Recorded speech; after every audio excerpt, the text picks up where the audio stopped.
saya Kirby Mamesa, mahasiswa dari kelas A2 semester 4, Fakultas Hukum Universitas Pembangunan Indonesia Manado, dengan nomor induk mahasiswa 1974-2010-75. Pada saat ini saya akan membahas secara singkat mengenai materi hukum agraria yang telah saya dapat selama semester ini. Berikut adalah pembahasannya. Pada saat ini kita akan membahas mengenai materi hukum agraria. Pertama, mengenai pengertian hukum agraria. Pengertian agraria.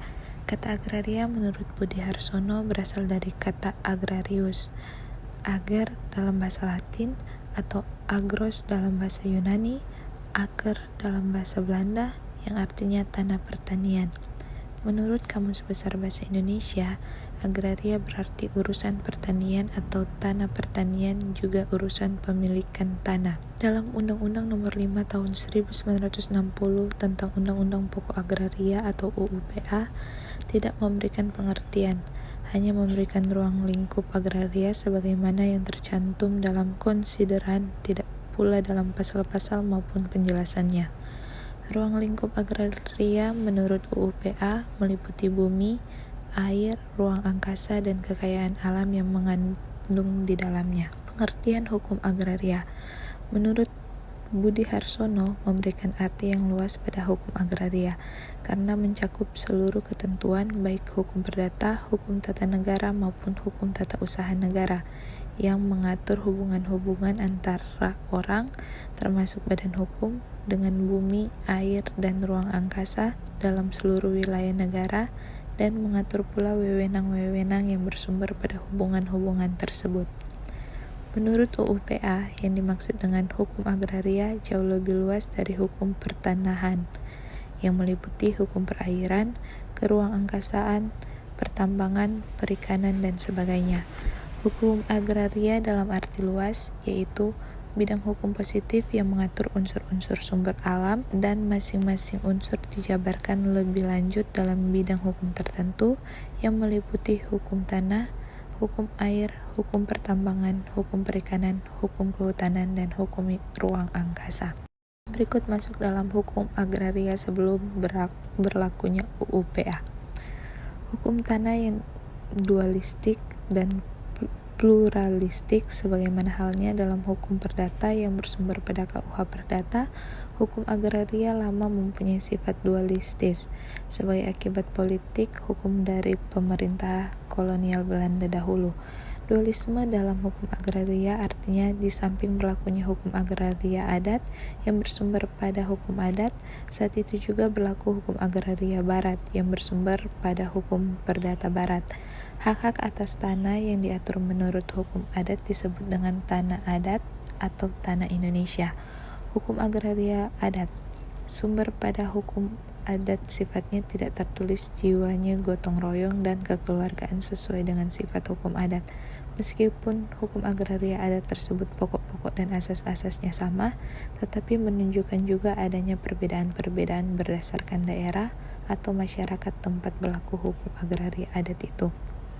Hukum agraria barat bersumber pada hukum perdata barat, khususnya yang diatur dalam KUH Perdata yang sebagian besar dimuat pada buku 2, 3, dan 4.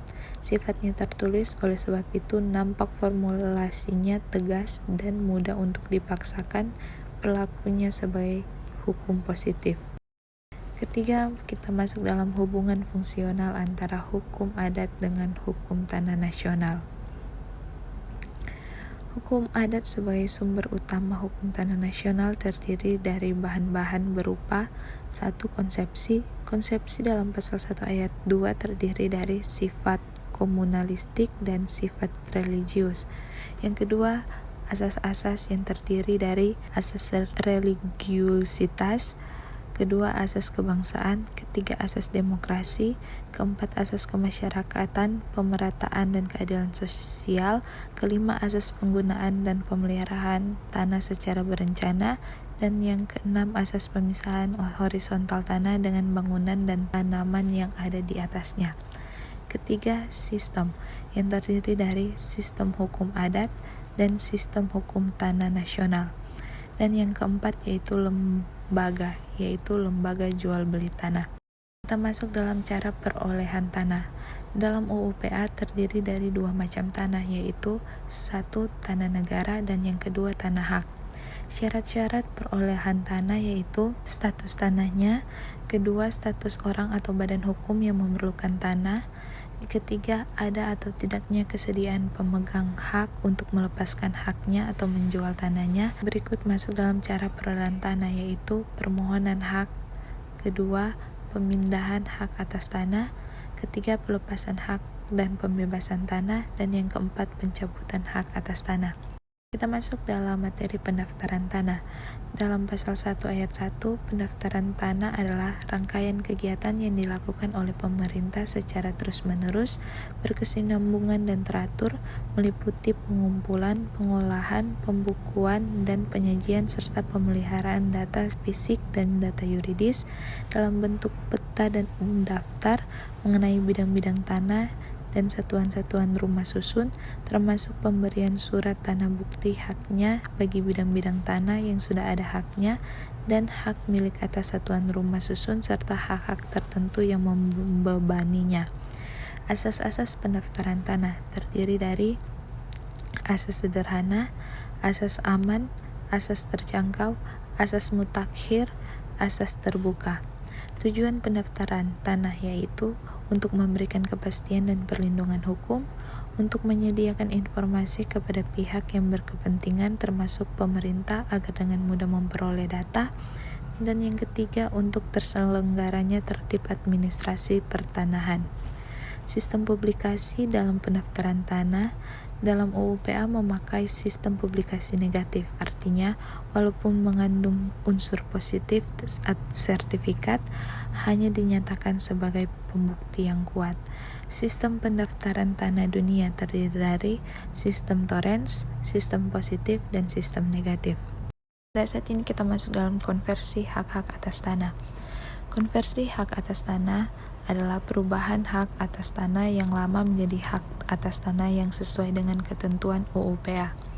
Konversi atas tanah terbagi menjadi 3 jenis, yaitu yang pertama, konversi hak atas tanah yang berasal dari hak barat yang terdiri dari hak eigendom, hak obstal, hak erfhak, hak gebruik, dan hak bruikland.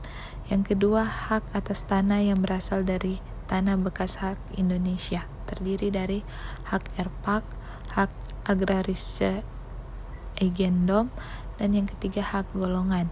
Ketiga, konversi hak atas tanah yang berasal dari tanah bekas suap raja, terdiri dari hak hanggadu, hak grant, hak konsensi, dan sewa untuk perusahaan kebun besar. Yang terakhir mengenai materi hak tanggungan sebagai jaminan hak atas tanah. Hak jaminan atas tanah terdiri dari pertama, tanah sebagai jaminan hutang. Tanah dapat dijadikan jaminan untuk suatu hutang, dapat dilakukan secara lisan dan tertulis. Lembaga ini tidak dapat digunakan untuk perkreditan modern. Yang kedua, hak jaminan atas tanah diciptakan untuk mengatasi kelemahan-kelemahan yang ada di tanah sebagai jaminan hutang. Itulah pembahasannya, diucapkan terima kasih.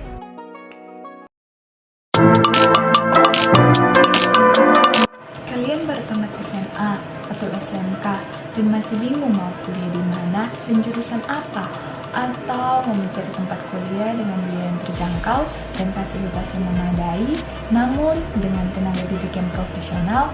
Nah, dalam video ini aku akan merekomendasikan universitas swasta yang berada di kota Manado, yaitu Universitas Pembangunan Indonesia Manado. Di Universitas Pembangunan Indonesia Manado terdapat 6 fakultas, yaitu Fakultas Hukum, Fakultas Keperawatan, Fakultas Teknik, Fakultas Sosial Politik, Fakultas Pertanian, dan Fakultas Sastra. Ayo segera daftarkan diri Anda bersama kami di Universitas Pembangunan Indonesia Manado.